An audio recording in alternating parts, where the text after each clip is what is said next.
ವೀಕ್ಷಕರೇ, ಕಪ್ಪತ್ತಗುಡ್ಡದ ಇವತ್ತು ನೋಡ್ತಾ ಇದ್ದೀರಿ. ಕಪ್ಪತ್ತಗುಡ್ಡ ಒಂದು ಔಷಧೀಯ ಸಸ್ಯಗಳ ತಾಣ ಅಂತ ಹೇಳ್ಬೋದು. ಸಸ್ಯ ರಾಶಿ ಕಪ್ಪತ್ತಗುಡ್ಡ.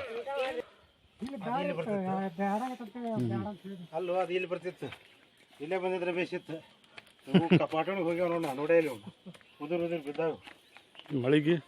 ಆಮೇಲೆ ಸರ್ ಇದು ಹೈಟ್ ಐತ್ರಿ, ಎತ್ತರ ಭಾಳ ಐತಿ.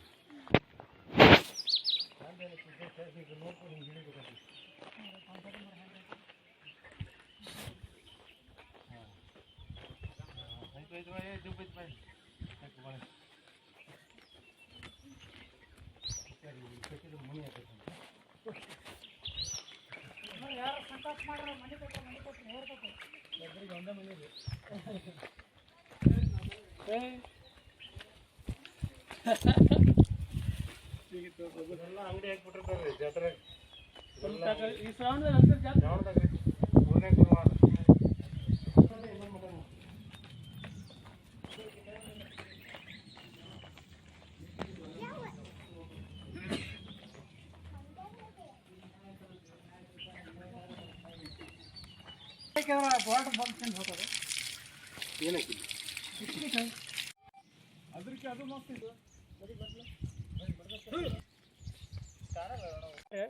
ಇದು ಜೇನು ಹಣ್ಣು ಆಗೈತಿ, ಹಣ್ಣಾಗೈತಿ, ಕಾಯ್ದು ಮೇಲ್ಗಡೆ ನೀವು ಬರ್ಬೇಕಾದ್ರೆ ಗೊನೆ ಇರ್ತಾವೆ. ಒಂದೊಂದರಲ್ಲಿ 7, 8, 10, 20 ಗೊನೆಗಳು ಇರ್ತವೆ. ಇದು ಜೇನಿನ ಹಣ್ಣು ಅಂತಾರೆ, ತಿನ್ಬೋದು. ಕಿಡ್ನಿ ಒಳಗೆ ಕಲ್ಲುಗಳಿದ್ರೆ ಕರಗ್ತಾವೆ. ಇದು ಹಲ್ಲಿಗೆ ಬೇಗ ಬರಲ್ಲ. ಹಣ್ಣಾದಾಗ ಉರಿಬೇಕು, ಉರಿದಾಗ ಕಡ್ಡು ಅನ್ನೋದ್ರಾಗ ಪಚನ ಆಗತ್ತ. ಪಚನ ಆದಾಗ ನುಂಗಿದಾಗೆಲ್ಲ ಕಿಡ್ನಿ ಒಳಗೆ ಕಲ್ಲು ಇರ್ತಾವಲ್ಲ, ಅವು ಕರಗಿ ಮೂತ್ರದ ಮುಖಾಂತರ ಬರ್ತಾವೆ. ಜೇನಿನ ಗಿಡ ಇಲ್ಲೆಲ್ಲ ನೋಡ್ರಿ,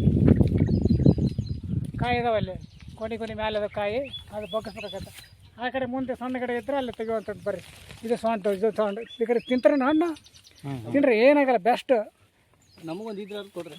ಅದ್ರ ಮುಂದೆ ಗಿಡ ಇರ್ತಾವೆ, ಅಲ್ಲಿ ಮಾಡ್ತೀವಿ. ಇದ್ರೆ ಅರ್ಧ ಕೊಡ್ರಿ ನನ್ಗೊಂದು. ಇದು ಜೇನಿಂದ ಹೂ ಬಿಡಾಕತ್ತೈತಿ, ಕಾಯಿ ಹೂವಿನ ಬಗ್ಗದವು, ಕಾಯಿ ಆಗತ್ತದು. ಇಷ್ಟೊಳಗೆ ಆಗತ್ತೆ, ಮಳೆಗಾಲದಲ್ಲ, ಚಲೋ ಆಗತ್ತೆ. ಹಾಗ ಅವು ಒಂದೊಂದು ಗಿಡದಲ್ಲಿ ಹಣ್ಣು ಹಾಕವು, ಕಾಯಿ ಆಗವು, ಬರ್ತಾವು. ಇವು ಚಲೋ ಆತಪ್ಪ ಅಂದ್ರೆ ಒಂದೊಂದು ಸಾರಿ ಕಿಲೋ ಗಟ್ಲೆ ಬರ್ತಾವೆ. ಕಿಲೋ ಗಟ್ಲೆ ಬಂದು ಲಮಣಿಕೆರೆ ಇದನ್ನ ಮಾರ್ತಾರ. ಸೇರು ಕಾಲ್ಪಾವು ಚಟಾಕ್ತಾರ, ಮಾರಿ ಹೊಟ್ಟೆ ತುಂಬಿಸ್ಕೊಂತಾರ. ಜೇನಿನ ಹೂನು ಅಂತಾರೆ. ಈ ಟೈಮ್ನಾಗ ಆಕಳಕ್ಕೆ, ಎತ್ತಿಗೆ, ಪಶುಗಳಿಗೆ ಆಹಾರ ಇಲ್ಲ ಅಂದ್ರೆ ಇದ್ರ ತಪ್ಪಲ ಹರ್ಕೊಂಡೋಗಿ ಆಹಾರ ಕೊಡ್ತಾರ. ಇದು ಕರ್ಕೊಂಡೋಗಿ ಖಾಲಿ ಆಗೈತೆ. ಅದಕ್ಕೆ ಗ್ರಾಮಾಂತರ ಮಹಿಳೆಯರಿಗೆ ಇದನ್ನ ಜಾಸ್ತಿ ಇದು ಮಾಡ್ತಾರೆ, ಹಸು ಕಡೆಗೆ ಉಪಯೋಗ ಮಾಡ್ತಾರೆ. ತಿನ್ಬೇಕಂತಪ್ಪ ಅಂದ್ರೆ ಬಂದು ಹಿಂಗೆಲ್ಲ ಹಣ್ಣು ತಿನ್ಕೊಂಡು ಹೋಗ್ತಾರೆ. ಇದು ತಿನ್ನೋದ್ರಿಂದ ಏನು ಉಪಯೋಗ? ಇದನ್ನ ತಿನ್ನೋದ್ರಿಂದ ಏನು? ಕಿಡ್ನಿ ಕರಗುತ್ತೆ, ಕಿಡ್ನಿ ಒಳಗಿದ ಕಲ್ಲು ಕರಗ್ತವೆ. ಆಮೇಲೆ ಕೆಲವೊಂದಿಷ್ಟು ಡ್ಯಾಮೇಜ್ ಆಗಕ್ಕೆ ಅವಕಾಶ ಕೊಡಲ್ಲ. ಆಮೇಲೆ ಇಲ್ಲಿ ಹೃದಯದಲ್ಲಿ ಸಕ್ಕರೆ, ರಕ್ತದ ಒತ್ತಡದಲ್ಲಿ ಸ್ವಲ್ಪ ಇದಾಗುತ್ತೆ, ಅದನ್ನ ಕಡಿಮೆ ಮಾಡುತ್ತೆ. ಹೋದ್ರೆ ಮತ್ತೆ ಇದಾಗಲ್ಲ, ಅಂದ್ರೆ ಆರೋಗ್ಯ ಚೆನ್ನಾಗಿರುತ್ತೆ. ಕೆಲವೊಂದು ಕಾಡು ಹಣ್ಣುಗಳು ಇವು ಇದರಲ್ಲಿ ಫಸ್ಟ್ ಇದು ಕವಳಿ ಹಣ್ಣು, ಬೆಕ್ಕಿ ಹಣ್ಣು, ಜೇನಣ್ಣು, ತುಂಬ್ರಿ ಹಣ್ಣು, ಆಮೇಲೆ ಶೀಪ್ರಿ ಹಣ್ಣು, ನಾನಾ ಥರದವು. ಅವೆಲ್ಲ ಒಂದ್ ಕಡೆ ತೋರಿಸ್ಬೇಕಾಗತ್ತವು, ಇಲ್ಲೆಲ್ಲ ಬಿಡೋದಲ್ಲ. ಈಗ ಚಲೋ ಹಾಕೋರು, ಬೆಕ್ಕಿ ಹಣ್ಣು ಚಲೋ ಹಾಕವು, ಜೇನಣ್ಣು ಚಲೋ ಆಗೈತಿ, ಈ ಕವಳಿ ಹಣ್ಣು ಚಲೋ ಆಗತ್ತೆ. ಗಜ್ಜಗ ಇಲ್ಲೆಲ್ಲ ಕಾಣುತ್ತದೆ. ಈಗೆಲ್ಲ ಕಾಯಿ ಕಡಿಮೆ ಆಗ್ಯಾರ. ಕಾಯಿ ಬಿಟ್ಟನಪ್ಪ ಅಂದ್ರೆ ಗೊನೆ ಬಿಡ್ತಾವೆ. ಅವು ಕೌಚದ ಇರ್ತಾವೆ, ಹಿಂಗೆ ಕೌಚ ಒಳಗೆ ಗಜ್ಜಿಗೆ ಇರ್ತಾವೆ. 1, 2 ಇರ್ತಾವೆ. ಅವು ಒಡೆದಾಗ ಒಳಗೆ ಬೀದಿರ್ತಾವೆ. ಒಣಗಿದ ತಾವು ಹೊಡಿತಾವೆ. ಹಸಿದಾಗ ನಮ್ಗೆ ಮಾಡಕ್ ಬರಲ್ಲ, ಮುಳ್ಳು ಇರ್ತೈತೆ. ಒಣಗಿದಾಗ ಮಾಡಕ್ ಬರಲ್ಲ, ಕವರ್ ಹಾಕೊಂಡು ಹೊಡಿತಾರ. ಹೊಡೆದಾಗ ಒಳಗೆ 2 ಬೀಜ 1 ಬೀಜ ಇದಿರ್ತದೆ. ಅವನ ಔಷಧಕ್ಕೆ ಉಪಯೋಗ ಮಾಡ್ತಾರೆ. ಗಜ್ಜಗ ಅಂತ ಬರ್ತದೆ, ಹುರಿತಾರ, ಔಷಧ ಉಪಯೋಗ ಮಾಡ್ತಾರ. ಮಕ್ಕಳಿಗೆ ಮುಚ್ಚಟಿ ಆದ್ರೆ, ಮಗುವಿಗೆ, ಸಣ್ಣ ಮಗು ಮುಚ್ಚಟಿ ಆದ್ರೆ ಅದನ್ನ ಕೊಳ್ಳಾಗ ಕಟ್ತಾರ. ಅಂದ್ರೆ ಇದನ್ನ ಮಾಡೋದು ಮಾಡ್ತಾರಲ್ಲ, ಯಂತ್ರ ಮಂತ್ರ ಕಟ್ಟೋರಿಗೆ, ಅದನ್ನ ಇದನ್ನ ಮಾಡಿ ತಾಯ್ತ ಮಾಡಿ ಸುದ್ದಿ ಮಾಡಿ ತಾಯ್ತ ಮಾಡಿ ಕಟ್ತಾರೆ. ಅದು ಮುಚ್ಚಿಟಿ ಹೋಗ್ಬಿಡ್ತೈತಿ. ಈ ಮುಟ್ಟದ ಮಹಿಳೆ ಕೊಟ್ಟು ಇದು ಮಾಡ್ತಾರಲ್ಲ, ಅವಾಗ ಹಾಕ್ತಾರೆ. ಇದು ಇನ್ನೂ ಕಣ್ಮರೆ ಆಗಿಬಿಡತ್ತದ. ಅದು ಉಳ್ಸಕ್ಕೆ ಪ್ರಯತ್ನ ಮಾಡೋಲ್ರ, ಬರೀ ಹಾಳು ಮಾಡೋದು ಮಾಡ್ತಾರ. ಕಡ್ದು ಹಾಕ್ತಾರ, ಸುಡ್ತಾರ. ಆದ್ರೆ ಈಗ ಮೊದ್ಲೆಲ್ಲ ಗಜಗ ಅಂದ್ರೆ ಸಿಕ್ಕಾಪಟ್ಟೆ ಬೆಲೆ ಇತ್ತು, ಈಗ ಬೆಲೆನೇ ಇಲ್ಲ. ಅದು ನೋಡೋರು ಯಾರೆಲ್ಲ, ಅದಕ್ಕಂತ ಔಷಧ ಬರುತ್ತೆ, ಎಣ್ಣೆ ಬರುತ್ತೆ, ಎಲ್ಲ ಬರುತ್ತೆ. ಮಾಡೋರು ತಯಾರಲ್ಲ. ಎಲ್ಲ ವನಸ್ಪತಿಯನ್ನು ಮರೆತು ಈಗ ದವಾಖಾನೆಗೆ ಈ ಥರದವಲ್ಲ, ಈಗ ಅಲೋಪತಿ, ಹೋಮಿಯೋಪತಿಗೆ ಜೋತ್ ಬಿಟ್ಬಿಟ್ರೆ, ಇಂಗ್ಲಿಷ್ ಮೆಡಿಸಿನ್ಗೆ ಜೋತ್ ಬಿದ್ದಾರ, ಹೋಗ್ಬಿಡತ್ರ. ಅದು ಯಾರು ನೋಡುವಲ್ದು ಅಂತೇಳಿ ಸಿಕ್ಕಾಪಟ್ಟೆ ತೊಗೊಬಾರ್ದು. ಒಂದಿಷ್ಟು ಹಾಕಿ ಅದಾಗ ಬೆಲ್ಲದಾಗ ಒಂಡಿ ಮಾಡಿ ಒಣಗಿಸಿ, ಆಮೇಲೆ ಸ್ವಲ್ಪ ಹಿಟ್ಟು ಹಾಕಿ ಇದು ಮಾಡಿದ್ರೆ ಗುಳಿಗೆ ಥರ ನುಂಗಿಸ್ತಾರ. ನುಂಗಿಸ್ತಾರ. ಇದ್ರ ತಪ್ಲ ತಪ್ಪಲಲ್ಲ, ಬೀಜ. ಆ ಬೀಜನ ಬೀಜದ ಒಳಗಡೆ ಪೋಪ್ ಇರ್ತ, ಅದನ್ನಷ್ಟ ಅದು ಕೆಟ್ಟ ಹೆಸರು ಇರ್ತಾರೆ, ಸುದ್ದಿ ಮಾಡಿ ಹಾಕ್ತಾರೆ. ಅದನ್ನ ಹಾಕಿದ ಮತ್ತೆ ಕೆಲವರು ಮಾಹಿತಿ ಇದ್ದು ಗೊತ್ತಿದ್ರು ಕೇಳಿ ಹಾಕ್ಬೇಕು. ಇವಾಗ ನಾವು ಹೇಳಿದಪ್ಪ ಅಂದ್ರೆ ನಾವು ಹೇಳ್ತೀವಿ, ಅದರ ಮಾಹಿತಿ ತಿಳ್ಕೊಂಡು ಕೇಳಿ ಹಾಕ್ಬೇಕು, ಹಂಗ ಹಾಕ್ಬಾರ್ದು ಸುದ್ದಿ ಮಾಡಿ. ಹಂಗಾಗಿದಪ್ಪ ಅಂದ್ರೆ ಅಪಾಯ ಇರ್ತದೆ ಜಾಸ್ತಿ. ಅದು ಗಜ್ಜಿಗೆ ಹೆಸರಿಗೆ ಗಜ್ಜಗ ಕೆಟ್ಟ ವಿಷ ಅದು. ಬಾವು ಬಂದಿರ್ತೈತಿ. ಅದ್ರ ಈ ತಪ್ಪಲನ ಎಳ್ಳೆಣ್ಣಾಗ ಹರಿದು ಸ್ವಲ್ಪ ಬಿಸಿ ಮಾಡಿ ಪಟ್ಟ ಹಾಕ್ತಾರೆ. ಪಟ್ಟ ಹಾಕಿದ್ರೆ ಅನಾದಾಗುತ್ತೆ. ಇನ್ನು ಕಟ್ಟಿಗೆ ಒಣಗಿ ಬರುತ್ತೆ, ಬಿಸಾಕಲು ಊಟ ಮಾಡ್ತಾರೆ. ಇಂತಿನ ಹಿರಿಯರು ಭಾಳ ಗಟ್ರವು, ಬೇಗ ಇದಾಗ್ತವೆ, ಮುರಿಯಂಗಿಲ್ಲ. ಆಮೇಲೆ ಕುಡ್ಗೋಲು ಕುರ್ಚಿಗೆ ಹಿಡಿಕೆ ಮಾಡ್ತಾರೆ. ಇವಾಗ ಮಾಡಂಗಿಲ್ಲ.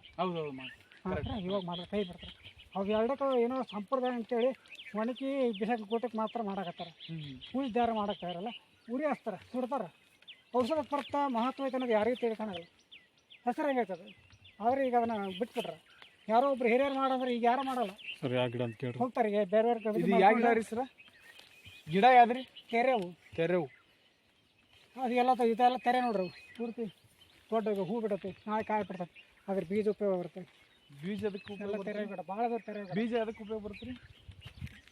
ಬೀಜ ಇದು ಮಾಡ್ತಾರೆ, ಪೌಡ್ರ್ ಮಾಡ್ತಾರೆ, ಎಣ್ಣೆ ಮಾಡ್ತಾರೆ. ಅದೇ ಇದಕ್ಕೆ ಸಂಜೆ ಹೊಟ್ಟು ಇವೆಲ್ಲ ಸೊಂಟನ ಮೆಣಸಿನಾಗ ಹೊರಮೈ, ಒಳಮೈ ಅಲ್ಲ, ಹೊರಮೈ ಏನು ಬ್ಯಾನಾಗಿರ್ತೋ ಅದನ್ನ ಸ್ವಲ್ಪ ಹಚ್ಚಿ ಮಸಾಲೆ ಮಾಡಿ ಬಿಸಿ ಮಾಡೋದು. ಭಾಳ ಬೆಸ್ಟ್ ಅದು. ತಪ್ಸಿ ಮರ, ತಪ್ಸಿ ಮರ ಅಂತಾರೆ. ಇದು ಔಷಧಕ್ಕೆ ಬರುತ್ತೆ. ಇದು ಇದಕ್ಕೆ ಬರುತ್ತೆ ಮೂಲವಾದಿಗೆ ಇದ್ರ ತಪ್ಪಲನ ತಪ್ಸಿ ತಪ್ಪಲ, ಉತ್ತರಾಯಣ ತಪ್ಪಲ, ತಪ್ಸಿ ತಪ್ಪಲ, ಬಿಳೆ ಅಕ್ಕಿ ಕುಡಿ, ಆಮೇಲೆ ಹಾಲದ ಕುಡಿ, ಆಮೇಲೆ ಗೋಮೂತ್ರ ಎಲ್ಲವನ್ನು ಪೇಸ್ಟ್ ಮಾಡಿ ಕುದಿಸಿ ಇದನ್ನು ಮಾಡಿ ಪೇಸ್ಟ್ ಮಾಡಬೇಕು. ಪೇಸ್ಟ್ ಮಾಡಿ ಮೂಲವಾದಿಗೆ ಕೆಳಗಡೆ ಪಟ್ಟ ಹಾಕ್ಬೇಕು. ಗುದದ್ವಾರದಲ್ಲಿ ಕೆಳಗಡೆ ಪಟ್ಟ ಹಾಕಿ ಅರಿಬಿ ಕಟ್ಟಿಬಿಡ್ಬೇಕು.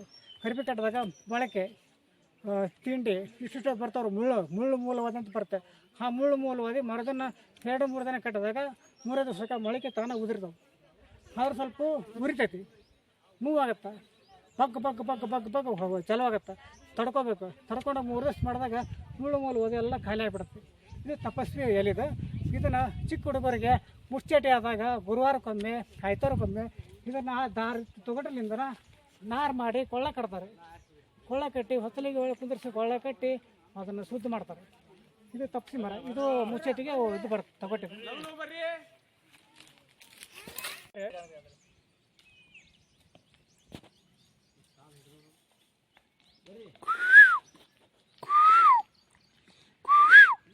ಔಷಧ ಇದನ್ನು ಪಲ್ಯ ಮಾಡ್ಕೊಂಡು ಹೆಸರು ಕಾಳು ಪಲ್ಯ ಮಾಡ್ಕೊಂಡು ತಿಂದರೆ ಬೆಳೆ ಮುಟ್ಟು ಕಡಿಮೆ ಆಗುತ್ತೆ, ಜಾಸ್ತಿ ಆಗಲ್ಲ. ಸೊಂಟ ನೋವು, ಬೆನ್ನು ನೋವು, ತಲೆ ನೋವು, ಸಂಕಟ ಆಗುತ್ತೆ, ಸಿಟ್ಟು ಬರುತ್ತೆ ಜಾಸ್ತಿ, ಕೋಪ ಜಾಸ್ತಿ ಬರ್ತಾವ್ರಿಗೆ ಆ ಟೈಮ್ ಆದಾಗ. ಇದನ್ನು 3 ದಿನ ಪಲ್ಯ ಮಾಡ್ಕೊಂಡು ತಿಂದರೆ ಕಡಿಮೆ ಆಗ್ಬಿಡುತ್ತೆ. ಇದು ಗೋಳೆ ಸೊಪ್ಪು ಅಂತಾರೆ, ಗೋಳೆ ಸೊಪ್ಪು ಅಂತಾರೆ.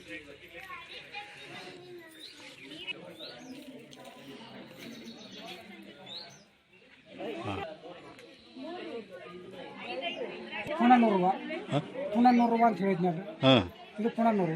ಇದನ್ನು ಇದೇ ರೀತಿಯಾಗಿ ಬೇಳೆ ಬೇಡ ಅಂದ್ರೆ ಹಾಗೆ ಖಾಲಿ ಮಾಡ್ಕೊಂಡು ತಾಳಿಸಿ, ಎಣ್ಣೆ ಒಳಗೆ ತಾಳಿಸಿ ರೊಟ್ಟೆಗಾಗಲಿ ಅನ್ನದಾಗಲಿ ತಿನ್ನಬೇಕಂದ್ರೆ ಜಟ್ಟಿ ಹಿಡಿದು ಮಕ್ಕೊಂಡು ಅವನು ಎದ್ದು ಅಂದ್ರೆ ಕಾಯಿಲೆ ದೂರ ಕಾಯಿಲೆ ಇರಲ್ಲ. ಯಾವುದೇ ಕಾಯಿಲೆ ಅಂದ್ರೆ ಪಲ್ಯ ಮಾಡಕತ್ತಂತ ದೊಡ್ಡ ಕಾಯಿಲೆ ಬರೋ ಸೂಚನೆ ಬಂತಂದ್ರೆ ತಿನ್ನಪ್ಪ ಅಂದ್ರೆ ದೊಡ್ಡ ಕಾಯಿಲೆ ಅಂದ್ರೆ ಯಾವ ಸರ್ 3 ದಿವಸ ಒಳಗೆ ಕಡಿಮೆ ಆಗತ್ತೆ, ಜಾಸ್ತಿ ಆಗಲ್ಲ. ಇದ್ರ ಹೆಸರು ಕೆಂಪು ಪುನರ್ನೂರು.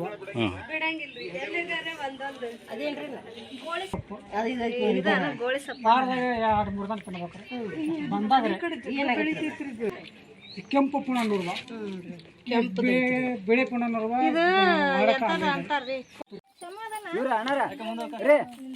ಮುಂದೋರಿ ದಾರಿ ನೋಡ್ರಿ ಅಲ್ಲ, ಕರ್ಕೊಂಡು ಹೋಗ್ರಿ ಅವ್ರನ್ನ. ಇಷ್ಟ ಆಗ್ಬಿಡ್ತೈತಿ. 6:30 ಅಂದ್ರೆ ಬಂದಿದ್ದು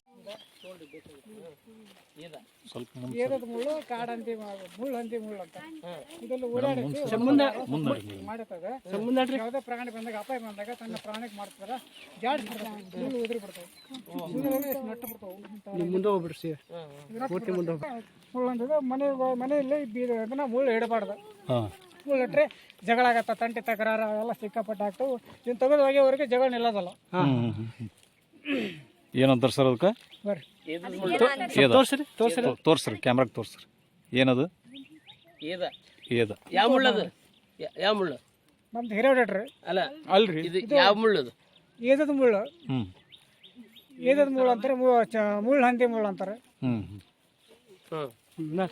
ಮುಳ್ಳು